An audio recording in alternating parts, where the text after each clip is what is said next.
Hello parents and professionals. Today I'm going to be talking to you about how to deal with resistance to resolution.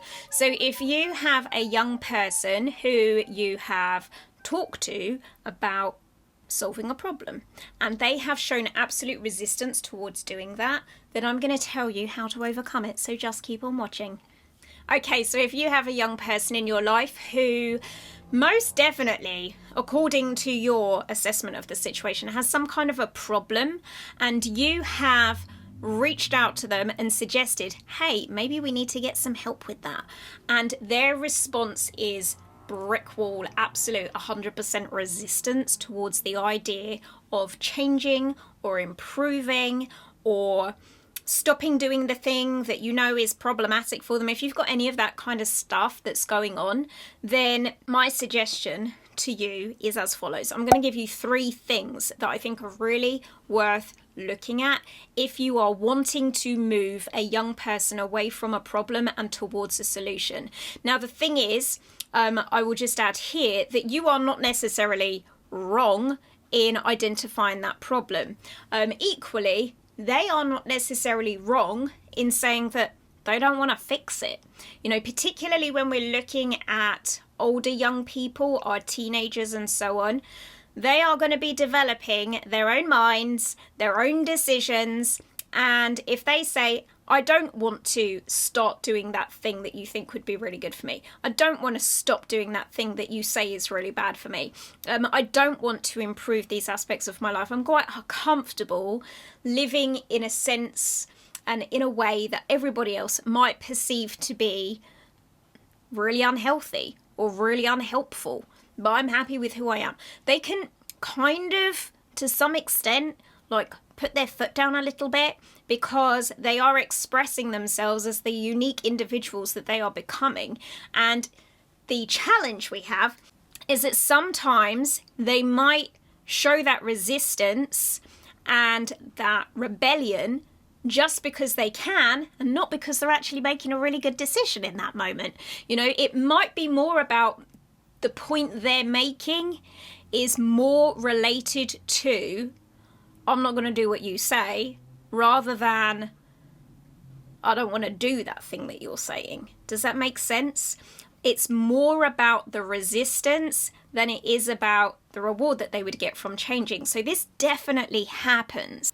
And when it does, these 3 tips I'm going to share with you are even more important to follow. Because as I have said to you many times before on this channel, what you persist resists. And so if you are just going gung-ho and pushing and pushing and pushing, then you are not going to be successful at getting them to do what you want them to do. What you're going to get is an awful lot of pushback in the opposite direction and a lot more digging their heels in. So we want to be able to move our young people forward in a healthy and positive way, but whilst having their buy-in and their agreement that that's the right thing to do. So the first thing I'm going to say to you is that the problem they have is not the real problem. Okay, their problem isn't the problem. Your relationship is the problem. Sorry, yes. Because the thing is that if you had a really good relationship with them, you would have already been able to convince them and persuade them that making these changes would be an improvement and it's therefore a good thing. You would have sold it to them already, I can guarantee it. If you haven't been successful at selling them a solution to something that for everybody else it's so obvious that they need to change or improve about themselves, then that's not what the real problem is. You know, if you have a young person in your life who is constantly eating Kit Kats and they've put on bags of weight because of it, you saying to them, we're going to get you some help to get you to stop eating some Kit Kats, obviously that's a really good thing to do. That's a really good idea. If they're resistant towards that, it's not because of the Kit Kats. They're resistant to it because of the issues that there are in your relationship. So knowing that is the starting block to changing things and to actually getting them to do more of what you want them to do.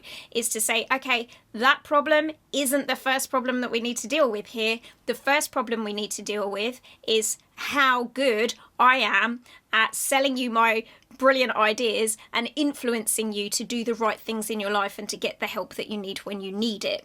So knowing that their problem isn't the real problem, the relationship is the problem, takes us on to the next step.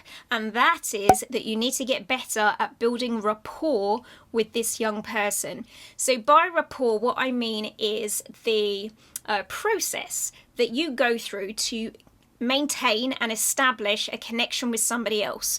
So it's all about just like how in sync you feel with each other, whether you feel like you've got a good relationship, are you in harmony, are you on the same page, can you disagree with each other but do it in a respectful way still, so is there still respect there between you?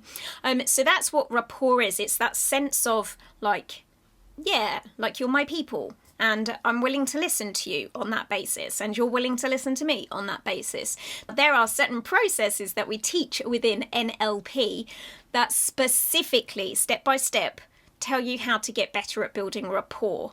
And it really just comes down to the nuts and bolts of communication. So the words that you say, how you say what you say, and what you do with your body whilst you're saying it. And we further then break down those three areas to tell you how to maximize your rapport building in each of those areas so that you get like the whole suite of good rapport from those three different areas of communication simultaneously. This is basic stuff, and when you learn about it, you kind of go, oh yeah, like I feel like that, like the world makes sense to me now. I've kind of fundamentally known it all along, but I just didn't consciously know it.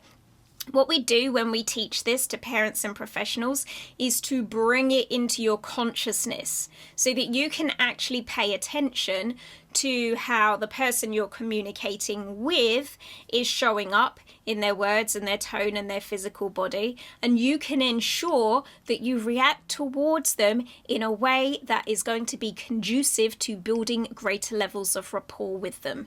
So rapport is super important. And the third super important thing is that you have the right strategies for negotiating. Again, within NLP, we actually have a series of steps that you follow to be able to negotiate really well and to be able to just form that meeting of minds that you wanted to have all along. Now, a foundation to good negotiation is that you have to have rapport. So we have to do step 2 before we can do step 3. You have to know first how to get on the same page as somebody else, even if you don't agree with their perspective. So the rapport has to be there to begin with. And then through our process of negotiation, what we're essentially doing is taking you from like where you both are and moving you to that kind of meeting of minds, a place where actually your ideas like converge and are on the same level as each other. And we do that by moving around different chunks of communication. So there are ways in which we communicate where it's much more broad and abstract. There are also times when we communicate where we're very detailed and very specific about things. So by dancing around those two different areas, like the broad abstract stuff and the nitty-gritty specific stuff, we're able to almost take you on a journey, a bit like if you were traveling on the underground and moving through all of the different stations by crossing onto different lines. You know how you could maybe be in Maida Vale and you want to get to Earl's Court. There's going to be more than one way of getting there very often. So sometimes you might cross over one line and find that the station's closed, and then you have to like change lines and go via a different route. Well, the same process applies in negotiating as well. Sometimes you are where you are and you know where you want to get to, but the route that you try and take is met with an objection from the other party. And at that stage you need to go, okay, well, what's an alternative way that I can still get myself at least somewhere close to the outcome that I wanted to get to, such that I can be satisfied that I've, done as much as I can do to help resolve the problem. So negotiation is something that we teach in NLP. We actually teach this on the NLP for Parents course to give you those skills to be able to work with your young person and have a greater chance of a meeting of minds when you are looking to overcome a problem with them. So 3 things for you to remember. If you have a young person who is resisting change, who is resisting making the improvements that you know would be beneficial for them, thing 1, the problem isn't the problem. Your relationship is the problem. Thing number 2, we need to work on rapport in order to resolve the relationship problem. And thing number 3 is we need to negotiate so that both of you have your say and get to express what's important to you, but that we find somewhere in the middle which is agreeable to both of you as a way to be able to move forward. But to be able to do that negotiation, we also need to have the rapport there. So I hope there's been some useful and interesting tips in this video for you today.